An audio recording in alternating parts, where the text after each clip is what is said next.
So if you look at like how other places start other cities, usually it's, some farmers that decided to work together or, settlers of some kind that settled around a water source or whatever it was for defense or for economic reasons or for whatever. Prescott started because Abraham Lincoln said so. And I just think that's the coolest. He just said, hey, he was a little bit worried about Confederate sympathizers in Tucson and them sort of having too much influence in Arizona. So he said, hey, you're going to go build a city. You're going to build it right here. You're going to call it Prescott and just get it done. Yeah. Okay, the Jentry Podcast. I know that you will be loving it. We here to break it down so that you start to understand your local government. Who are the leaders? Time to get active, do something about it. Dealing with jobs, the workforce, and affordable housing. Motivate and inspire. Elevate, take it higher. For the next generation, knowledge is power for your community. Giving you the info that you really need. Time to make a change and a difference. Tune in, don't miss it. It's the Jentry. The Jentry Podcast. The Jentry Podcast. Making a change, switching it up. Hello, and welcome to the Jentry Podcast. Today, we have an incredible guest. I'm your host, Jonathan Mason, but with me today, I have Dallin Kimble, who is the city manager of Prescott, Arizona.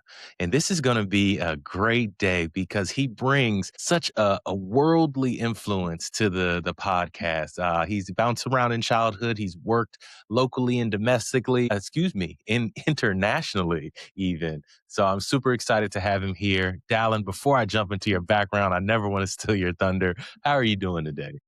I'm doing good. Thanks for having me on. Pleasure is all mine. But as I always do, I want to get right into it. So what makes Prescott, Arizona the best place to live in the United States? What's the special secret sauce? There's a bunch of stuff. A lot of people like the 4 sort of temperate seasons, right? We're in Arizona. People think of hot. We're not that. 100 degrees doesn't happen here. We're mild, which means 4 seasons for like outdoor recreation, tons of outdoor trails, awesome mountain biking scene, really cool historic downtown, just so many pieces coming together. People don't know either. We've got the 20th busiest airport in the country, and you wouldn't think that of a small city in Arizona, but we're busier than Dulles. We're busier than Reagan. We're busier than Salt Lake. We've got a lot going on. It's a great place. That's incredible. And you hit me, you cut me deep. You got my local hometown airports, Dulles and Reagan. Wow. So, but yes, I did check that out when you told me that before, and I was very impressed by that. Now, the one thing I always say is you can learn so much about a city by learning about their leadership. So, Dallin, please, give us the scenic route. What was it like in childhood, and how did you get from your childhood to now running a great city? Yeah. Wow. There's a lot there too. You mentioned in the intro, I moved a lot as a kid. So I moved 15 times before I turned 19. I've lived in a bunch of different places in, Utah and Colorado and Oregon and, a bunch of different states.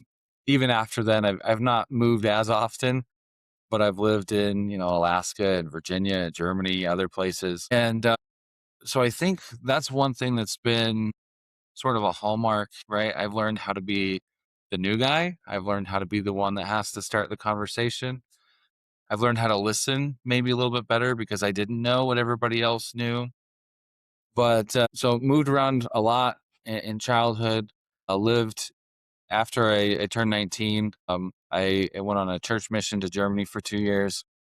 I left a physics major and was planning on studying physics. I came back.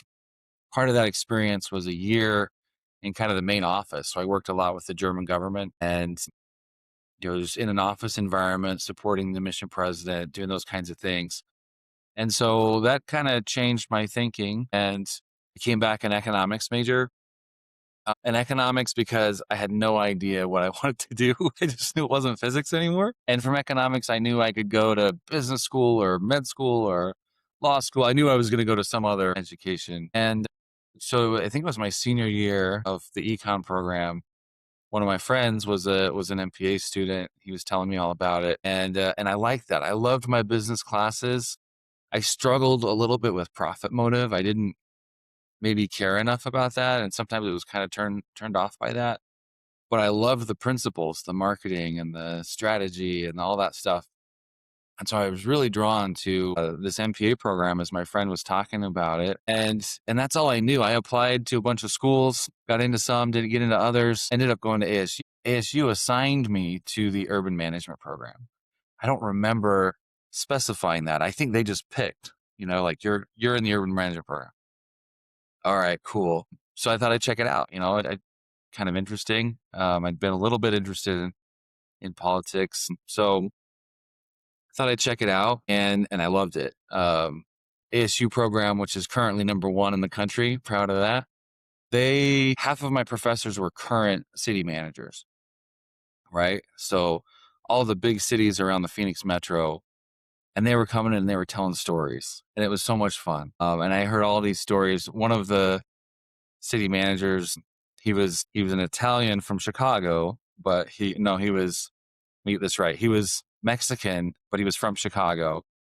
And he always wore a dark suit, and he came off like he was mafia or something. And he would always ask us at the end of every story, like, you think I'm making this up, right? It's like, I don't know, are you? But we had such fun in those classes and learning about, right sourcing and all the different experiences they had running airports, cities. And I really liked it. So I got my master's at ASU. And some of the advice I got there was just fantastic. I had a county manager that came in as a guest speaker on one of the sessions, and he made this sort of appeal to the class to basically say, look, if you go work for a major city, you're going to be an analyst for a long time. You're going to get into a niche. It's going to be hard to get out of your niche. And the other route is to come to a rural place, be a generalist, and we need you right now. So, you get to lead something soon. And that was interesting to me. So I was kind of in that mindset, and I was applying for management analyst jobs, and I was willing to go to a number of different places. And that's how we ended up in Virginia. My boss in Virginia was fantastic. He very soon after he hired me as the manager. So I was the management analyst. I was the clerk of council, and for a while, I was also the park director, like all at the same time. I was all of those things. And I was the only analyst on staff. So I worked for every department, and I caught a bunch of the stuff that fell off the manager's plate. Small town, about 7,000 people just north of Richmond. Awesome place. And, but he sat me down shortly after I was hired, and he was just straight. He's like, look, like, I'm never going to give you a raise. Like, don't ask for one. But I'm going to train the heck out of you. And if you're still here in 3 years, I'll be very disappointed. I was like, okay, message received. But then he started introducing me that way. And so we'd go to like, he was true to his word. He sent me to all kinds of trainings. It was phenomenal. It was really the best foundation I could have asked for. But we'd go to some of these conferences, and he would introduce me, and he'd say, hey, this is Dallin. He's my new analyst. And if he still worked for me in 3 years, I'll be very disappointed. Right? It's like, okay, whoa, easy boss, right? But I also really appreciated it, right? He was signaling to all the other managers, like, come steal this guy. Come, he's ready for an opportunity. And I just really appreciate him, both for that first opportunity and his faith in me right from the beginning, but then also just that push of like, you can do more than this analyst job. And so I was there for 2.5 years, right? 3 years would have been disappointing. So 2.5 years, I started looking for another position, and I ended up as the deputy county administrator in Mariposa County, California. And that's where Yosemite is, if you try to place it geographically, right in the central part of California in the mountains. And like, how awesome is that, right? Yosemite's right there. It was always a good day when I had to go to Yosemite for work, right?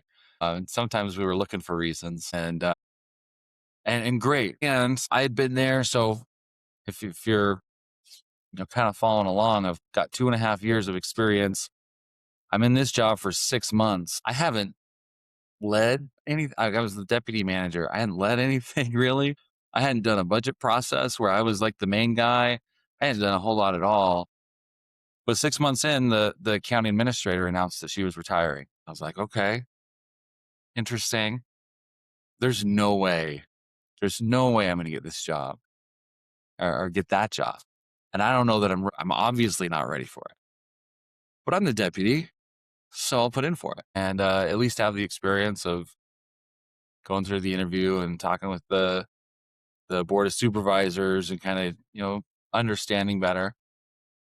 And I didn't get an interview, but instead the board chair pulled me aside into his office one day. And he just very clearly said, basically, like, not now, not ever. You will never be the county administrator here. Okay. Right. Mental note, 3 to 5 years, looking for another place. Right. That'll be kind of the way it goes. There'd been a lot of turnover in that position. Right. So the average turnover was really about 2 or 3 years in that county administrator role. And they had struggled with the recruitment. So they went through that first round of recruitment and didn't find anybody that they were willing to offer the position who would also accept the position. So they go to start over, but in the meantime, there's an election and board chair loses and there's some other turnover on the board. New board, they're starting over. I don't put in for it because not now, not ever. And they finish the recruitment process. They don't have a candidate again. So they call me in, interview me, offer me the job on the spot. And I become the county administrator for Mariposa County, California.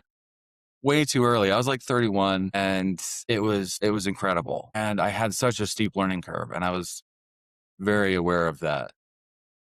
So I go to work, right? And one of the things that was the most helpful was, again, the habit that I had built with my previous boss, which was going to conferences, going to events, and just sitting with other managers who knew a lot more than me, who'd been around a lot longer than I had, and just listening to them talk. And so many times there were moments of like, oh, that's what I'm supposed to do with that, right? That's great. Well, that's what structurally balancing a budget looks like. And it was incredible that I had the position, but I felt like I had to work extra hard to be able to do it, right? Because I had some training, I had a network, I had never done something like that. It was incredibly challenging. And I ended up being there for 8 years, much longer than the normal. And in that 8 years, we had 18 local emergencies. So in my first month as a full-time on the job, we have the largest wildfire in county history. The next year, we have the new largest wildfire in county history. We had floods, we had tree mortality, we had disasters that didn't make the declaration list, right? Tornadoes and other things that you don't think of necessarily. So that becomes also part of the norm, emergency management. And, I used to joke a little bit, in grad school, they used to say, hey, like, you got to know your emergency management stuff because, 2 or 3 times in your career, you're going to need it. Well, 18 times later, I'm wondering where my retirement check is because I should be done, right? But no, fantastic. We did so many good things there. And one of the fun things about Mariposa was nobody had done it yet. Nobody had built up the internal structure. Nobody had done a lot of what we were doing. We had great people always, but not necessarily building up the internal structure in a professional way. So we're adopting budget and finance policies for the first time. We're adopting, a lot of other policies really for the first time. And so as I was learning on the job, we were also building the organization from the ground up. And again, just phenomenal learning experience. So cool to get into it. And important that I had so many resources too, ICMA and GFOA and so many others that are just great resources. The county managers around me, again, like it was fun. My first conference with all of the county managers in California, it's at this nice golf club out in Carmel, and I pull up in my, I see all the Mercedes and BMWs, and these are serious execs. I'm in a 2008 Yaris, paint peeling, right?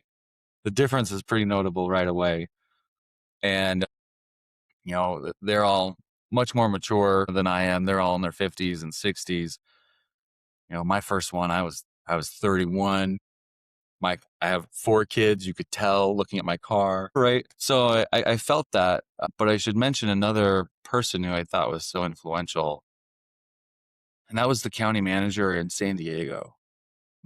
So I pulled into that first conference, noticing the gaps, right? Like I'm not in a Mercedes. I'm not the same age. I'm a lot younger. I don't know nearly as much as they have. I haven't been through the wars they have. And I go in and I find a seat. Of course, the available seats are at the front because everybody else knew to show up so they can get the back. And I sit next to this woman who's just the nicest woman in the world. And she made me feel so welcome and so important or welcome, I guess is a better word. And I remember thinking like, she's so cool. I wonder where she's from. And then as the program went on, there was a section where we were talking about a statewide negotiation that was really kind of a hardball sort of negotiation. She gets up and leads the conversation, and I figure out she's the county manager in San Diego, right? Much larger place than Mariposa. And I watched her over the years as she did that. She did some major stuff. I would never want to be on the other side of the negotiation table from her because I thought she was just so fantastic and yet so personal. Like every time I would see her, she would introduce me to someone. She would have details about what I had been doing in Mariposa and that she just knew and was so cool. Like was so awesome to help me feel like I belonged in the room. Right. So many of those experiences, but 8 years in Mariposa, 18 local emergencies, and then we decided to move back to Arizona. So my wife is from Arizona. As I said, I'm kind of from everywhere, so I can be anywhere and I'm happy. But her family's from kind of the Phoenix area, and so it was a good move to get closer. And we found Prescott, and really when we were looking around, we identified where do we really want to be. We knew we wanted to be a little bit closer. And Prescott was just this perfect mix, right? Of like personally, we love to be outdoors. We love, small town stuff. I get into big cities and I get bored because I can't find something to do. I need dirt. I need lakes. I need this kind of stuff. And Prescott's got it. It's got 5 lakes. It's got 400 miles of mountain biking trails. It's got all of these. It's got a couple of mountains here that are large enough they're a real challenge to climb. That's great. And proximity, we're like 2 hours from the Grand Canyon, and also 2 hours from my wife's family, right? Which is like the perfect situation. We're so much closer than we were before. We go down and see them frequently, and so it worked on the personal level, but then on the professional level, it was also just so impressive. The politics have been a little bit tumultuous, and certainly coming in, they were very. I mean, those were some from pretty serious rapids, I suppose. But when I looked at the staff, they're phenomenal. They were doing great things. And in my interview, there was a section in the interview where I had some time with all of the department heads, and they could ask me questions, and I can ask them questions.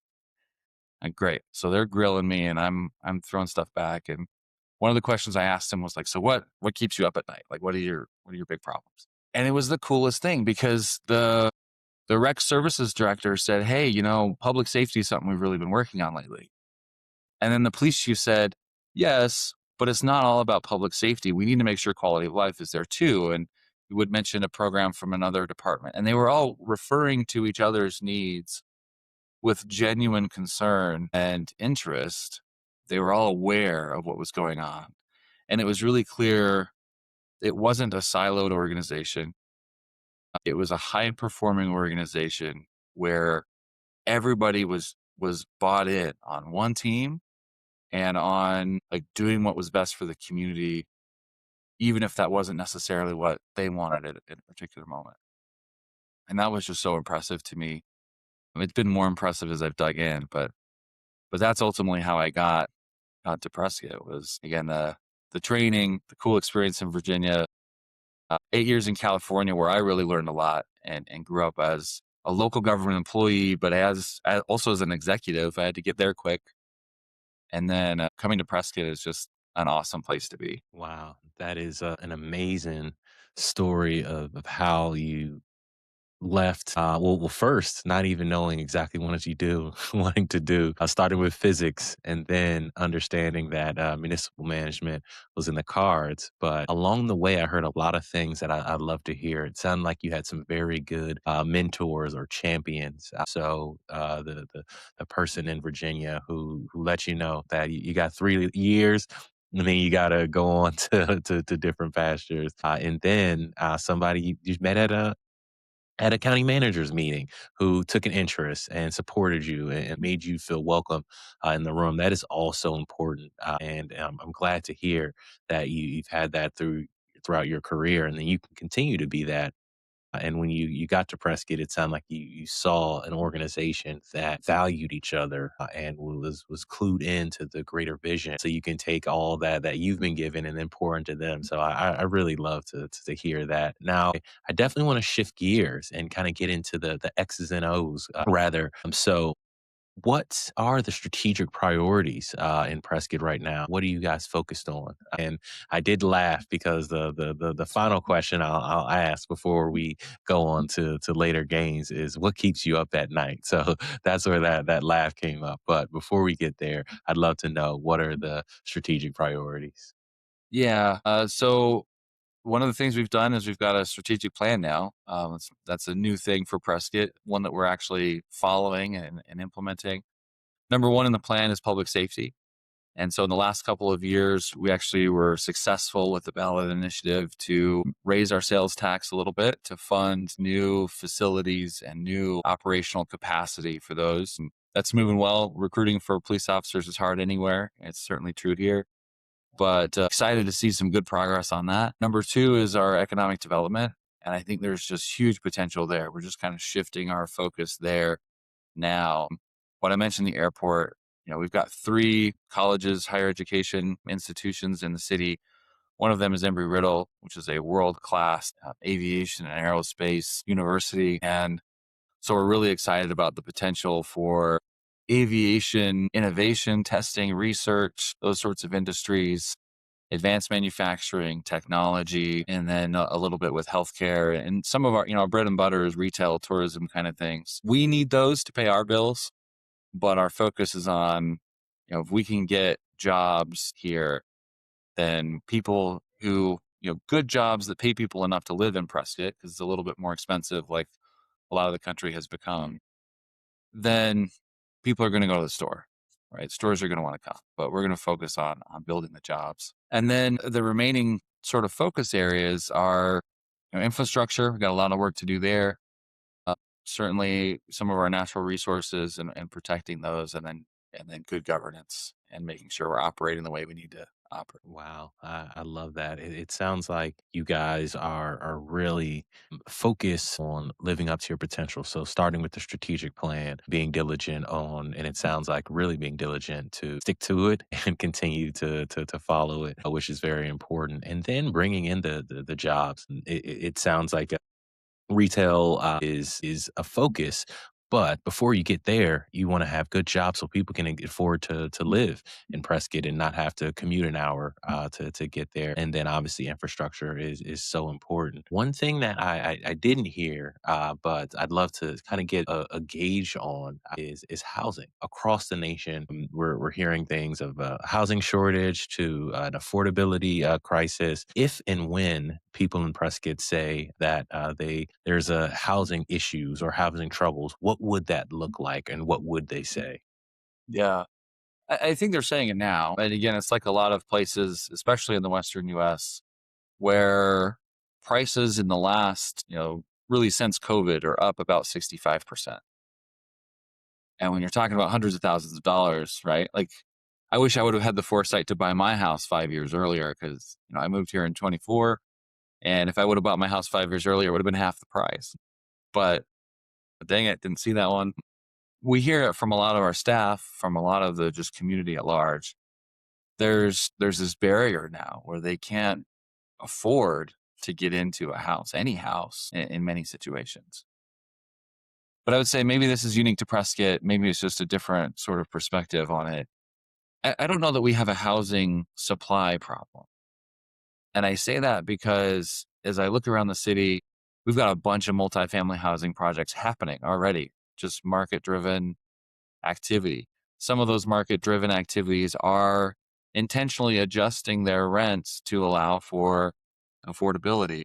Within the city, we've got 15 to 18,000 homes that have already been approved in development agreements that can build at any time. And some of them are building rather quickly. And so I don't know that for us, it's really a supply problem per se, but the affordability problem is still there. So it's not a housing problem. It's more of a wage problem. And, we've seen housing markets become, it used to be that housing was just how many people want to live in your community and what's the average wage in your area. And that kind of set housing prices. But housing markets have become national, sometimes international. And so you're competing sometimes with investors from all over the place for a property. And that's really driven the prices up. But wages haven't done that same thing. Wages aren't national or international. Wages are still very local. And so I would see it more as a wage problem than a housing problem. And the solution for that is different. So as we look to address that, we're looking more at things like down payment assistance programs and things that will bridge the wage and the income gap so that people can get into that first home. And then once you're into a home and you have the ability, you have that appreciating asset that you can sell, that there's greater ability to kind of keep up from there. It's just getting into that first one that's hard. And so focusing again on solutions for wage seems a lot more productive for us than housing developmental. That makes a ton of sense. Sometimes I feel like, I mean, even on LinkedIn, is housing economic development? Like there's a lot of some of like a bifurcation of you're either focused on housing or you're focused on economic development. But I think you've teased out the intersectionality of the two. It's even if you have housing, but you don't have jobs, it's like you don't have people to utilize the housing. And then the other way would be if you had the jobs but no housing, then you need to figure out a way to build housing to keep up. And we've seen that in cities that I've even spoke to. So I do want to just take a step back. So it sounds like housing development is going well, and that is not always something like you alluded to that I hear often. What in Prescott is making that happen? So is this just a lot of natural developer interest, or is leadership and council very clued in? Do you guys have a ton of housing sites? What is kind of making or releasing some of the friction on the development side? Yeah, I would say a couple things. I would start with just understanding the way the economic model has changed, right? So it used to be that if you could attract employers, then people would follow and you'd need to figure out how to build houses for them. Now people decide where they want to live and then they look for work. And so the economic model becomes you want to be a place people want to go, and then you want to be a place people want to stay, and then you've got to be a place where they can stay, where they can find work. So some of that's handed to us. Prescott is a place where people want to go. Certainly if you're in the Phoenix area and it's 117 outside on a July afternoon, you're thinking, where can I go? And then you look at Prescott, it's like, oh, it's only 92 and there's a lake and some shade. Awesome. I mentioned all the mountains and the lakes and the outdoor recreation. A lot of Western heritage events. We're Arizona's Christmas city, so we have a lot of big events around New Year's and people love that. So we're a place people want to go. And because of that, we've got this sort of natural demand for housing. And in the past, previous councils, this is kind of the 21, 22 timeframe before I got here. Previous councils approved a couple of very large development agreements, one for 10,000 houses just by itself, another one for close to 5, and then a bunch of smaller ones that just said, we have the land, that it's an ongoing community debate about whether there's water, but we have the ability to allow this development, to bring this development into the city. And so those previous councils were very supportive and they went ahead and approved the agreements. And now we're just executing on those agreements. So again, it was really mostly here, just the natural demand connecting, people sometimes think that things like recreation and libraries are extras, and sometimes they're the first things we cut in our budget. But if we understand in the model, like, you got to be a great place to come, and then you got to be a great place to stay. People are looking for communities with great recreation programs. That's where they want to go. That's where they want to live. And people are looking for great libraries and great schools and great hospitals and doctors. And so as those things that are sometimes considered discretionary or expendable really are some of the drivers, and you kind of connect it all up. But because we have some of those things, because of our more temperate weather, because of just sort of brand and recognition of what Prescott is, we have the natural demand.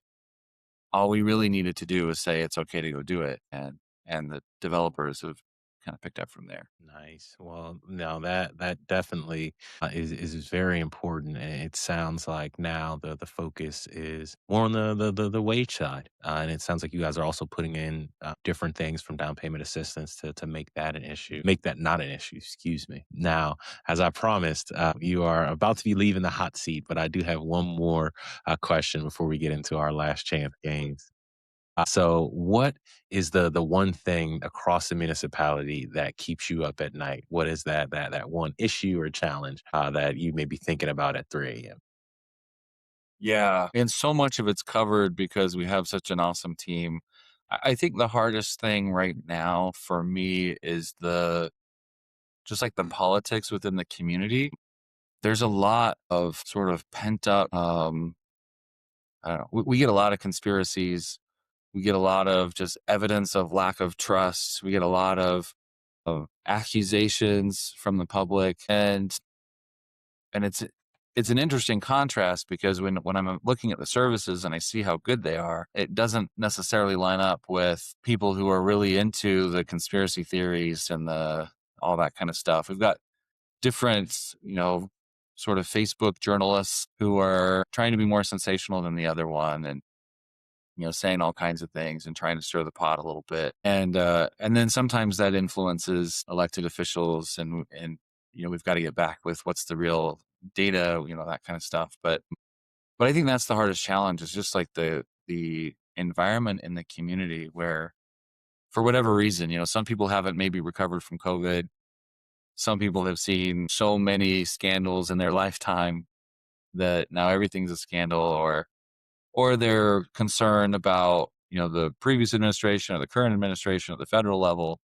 Those federal issues didn't used to leak down to the local level so much. And I feel like now they do more and more. And that's one of the hardest challenges, is having to deal with the politics, especially national politics, when we're really just like trying to put in a water line or, improve a park or whatever it is we're working on. And so, yeah, that's what I would say is the hardest thing for me to learn how to manage, and the way that it's changed in the last like 6 or 8 years. That makes a ton of sense. Well, you are officially off the hot seat. You did a great job. Now we're shifting to our last chance games. So that comes from improv. So think a quick yes and whatever comes to your brain first. Just say that answer. I'll give you a couple questions and then we'll circle back. So if you want to change it, you want to strike it from the record, or you want to double down and explain it, you can do that. But the first one I'll read here is: what is a policy that looks good on paper but is almost impossible to execute in real life? Gosh, a lot of them. The first one springing to my mind is some of the like social media policies and those kinds of things. Like trying to regulate that environment, it's really tough to actually do. Okay, I like that, and I look forward to hearing more. What role do you not have on staff that, if you could hire tomorrow, would instantly change outcomes? I think more. I mean, I would say we have this a little bit. We have one person, but more in the community outreach, public information, sort of transparency area. I would hope, address some of that conspiracy and community anxiety. Makes sense. Now, this is a two-parter. What is a task that AI could help you with? And then what is a task that AI could never help you with? I've found AI is pretty decent at proofreading and review, but pretty terrible at generation.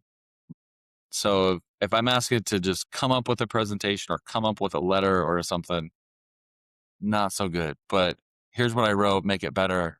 Yeah, that's great. Makes a ton of sense. So when we asked about what policy looks good on paper, you said some social media and how to put guardrails around that. Can you explain that answer? Yeah. And there's probably another one if I thought longer that'd be better. But I think with social media, I think of it kind of as a rage machine at this point. And, we've tried to put barriers around, what you can say, what you can't say.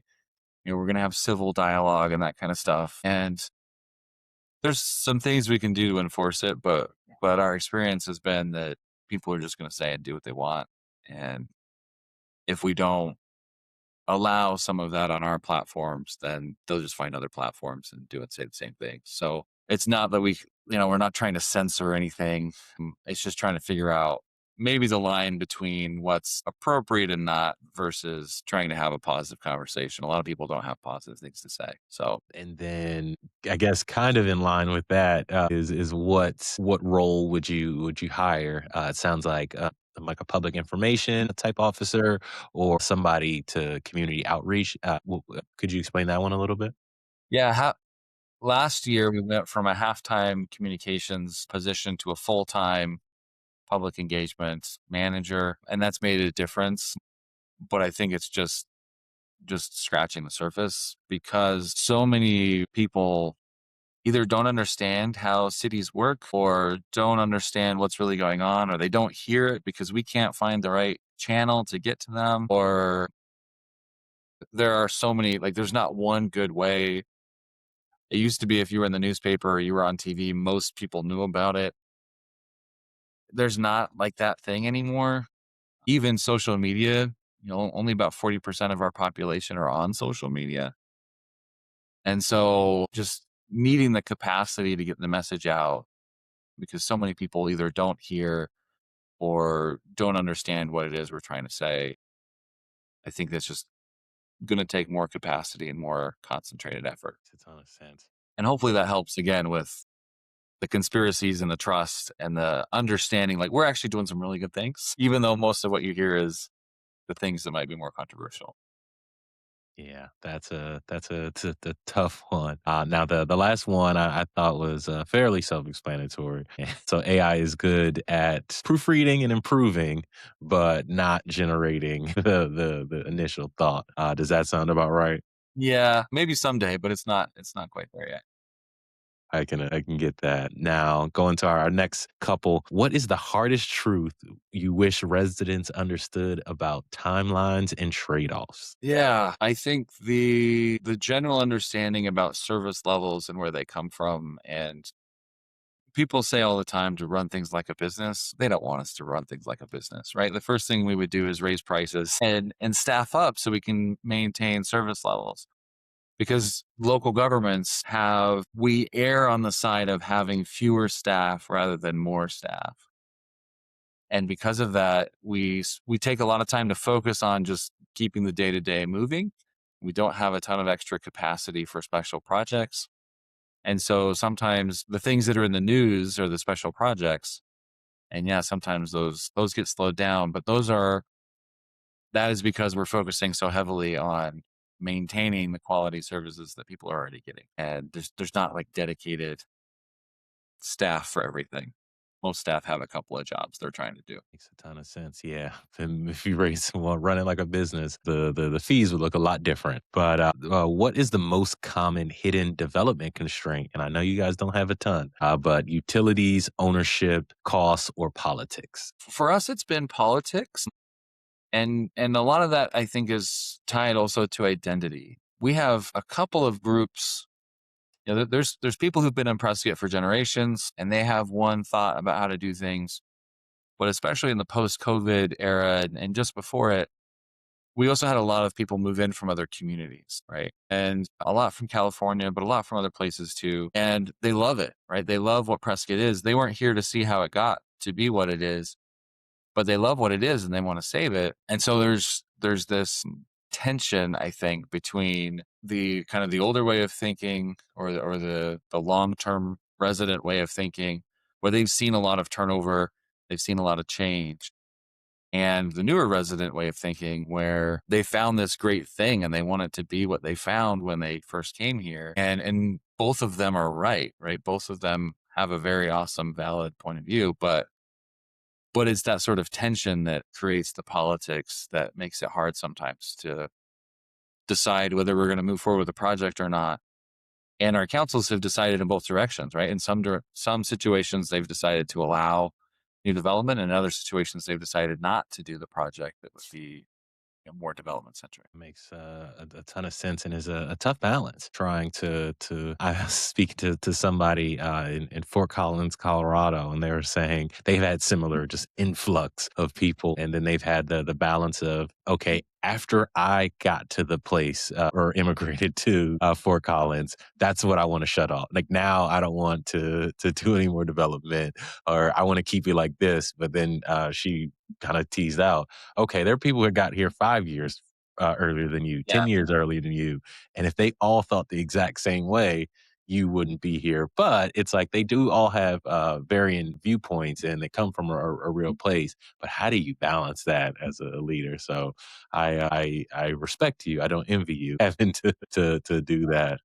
I do think it's a challenge. And I think some of that is also, and I think that's common, right? In California, we have the same thing with, kind of this don't let anybody else in mentality. Maybe it's generational. I don't know. But another part of that, I think, is understanding again how governments work. Chuck Marone's a little bit provocative with it in his book when he talks about how cities are designed as basically like a Ponzi scheme. And what he means with that is, there's all this old infrastructure built in like the 40s and 50s post World War II era, but they didn't at that time raise the taxes to be able to replace that infrastructure in the future. And so now that infrastructure's, over time, that infrastructure wears out. You've got to replace it.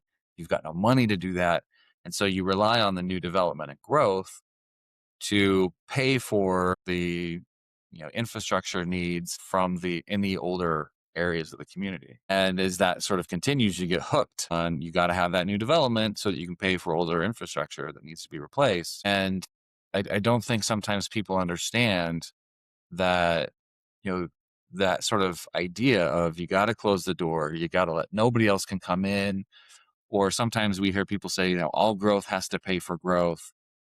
That's not really true. We're asking growth to pay for much more than themselves because we haven't adjusted from the past, and people who are existing residents aren't really covering their own costs because the growth has hidden that and allowed them to be artificially low.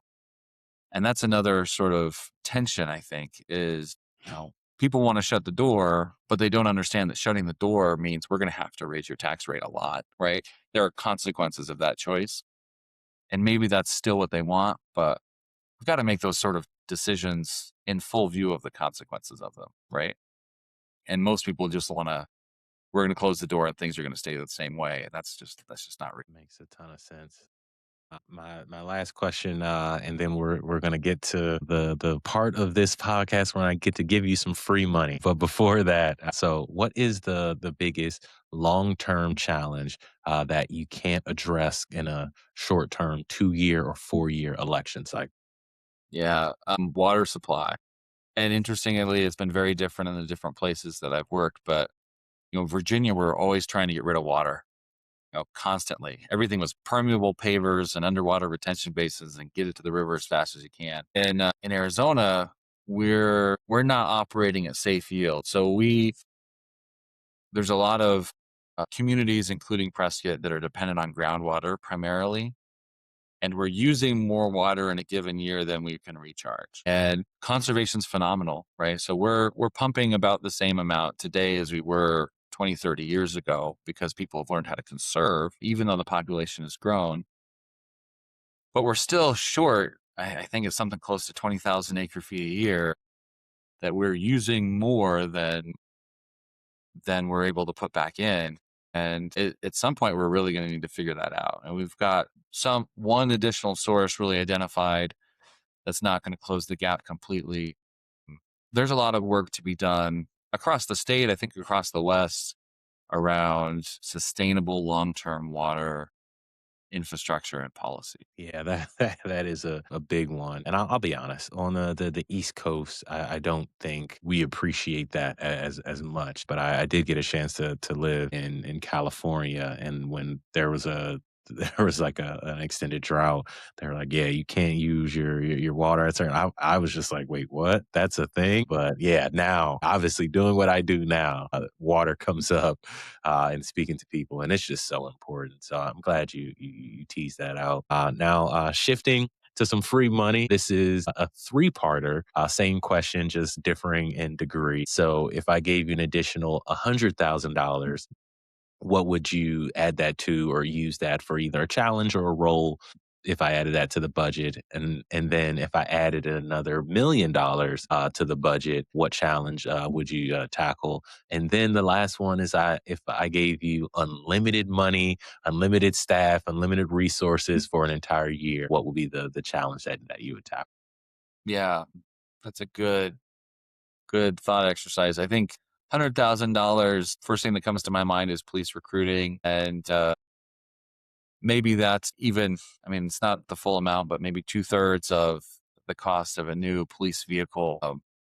One of the things we've emphasized lately is take-home vehicles for officers. And we found that that's helped us somewhat in our recruiting effort. So I'd probably go there with 100,000 and trying to help that be more successful. $1 million, I would probably, I mean, this is the most boring city manager answer ever, but I'd probably look at like deferred maintenance, something we could do with facilities, with parks, with that kind of stuff, and getting caught up in that area. But unlimited, if you're going to give me unlimited cash, I am not going to be bored. There'll be plenty to do. And I would probably focus really hard on some of our big economic development projects. So, we're working on shifting, lengthening, and strengthening our runway at our airport. That'll allow bigger aircraft for fire protection, but also for commercial activity. We're talking about building aviation, aerospace, research and innovation centers and places for entrepreneurs, and connecting with, we've got an hour down the road, we've got the largest semiconductor plant in the world being constructed. Tapping into that, getting some suppliers, getting some other related businesses here. I'd probably focus really hard on making the money make money. I love that. That makes a ton of sense. So with 100,000, you know increase the ability to attract police officers to provide safety to the community. Understand that, and then with $1 million, I don't think that's boring at all, and I hear that often. Some deferred maintenance. I think that is all or typically a great use of capital. So I don't think that's boring at all. And then the final one is go big or go home. So really doubling down on the airport and on the economic development initiative. So I love that, and I think that's a good place for us to wrap up. So Dallin, before we fully close down, do you have any final words for the viewers? Or is there anything they should know about Prescott before we close? Yeah, again, I've mentioned how awesome it is. One thing I didn't mention is how it started. And I love this because there's some attitude to it. So if you look at like how other places start, other cities, usually it's, some farmers that decided to work together, or, settlers of some kind that settled around a water source, or whatever it was, for defense or for economic reasons or for whatever. Prescott started because Abraham Lincoln said so. And I just think that's the coolest. He just said, hey, he was a little bit worried about Confederate sympathizers in Tucson and them sort of having too much influence in Arizona. So he said, hey, you're going to go build a city. You're going to build it right here. You're going to call it Prescott, and just get it done, right? And they sent a bunch of settlers from the Midwest to start. And I think there's kind of an edge to that we don't maybe take full advantage of, but Prescott started because Abraham Lincoln said so, and it's just the coolest thing. Like I said, it's mountains, it's lakes, it's the coolest organization. I think it's so important to have that one team perspective, and then for us as leaders to remember. I told you about some of the people along my path and how they made me feel. Now I'm trying to lead a staff of 600 people, and they need to know, right, that they have opportunities, that they're welcome, that they belong in the room, that they get to give input, right, with our employee surveys and then our tours of the departments afterwards, that matters and that they have an opportunity themselves to reach whatever their goal is. And what a cool privilege to do that in a place like this, right? With a little bit of that Abraham Lincoln said so attitude. I just think it's a blast. It's a great place to be. Dallin, I have to say, I think you should probably lead with that one. That was I've yet to hear because Abraham Lincoln said so. That's why we exist. So I think that one definitely needs to be up front in the future. But I definitely just want to take the time to thank you on behalf of everyone here at Gentry. We appreciate you taking out the time to share your journey and share your knowledge with us and with our viewers. So thank you. And then to the viewers, as always, we appreciate you. Thank you. I am your host, Jonathan Mason. And with me today was Dallin Kimble, who is the city manager of Prescott, Arizona, because Abraham Lincoln said so. Thank you and have a great day.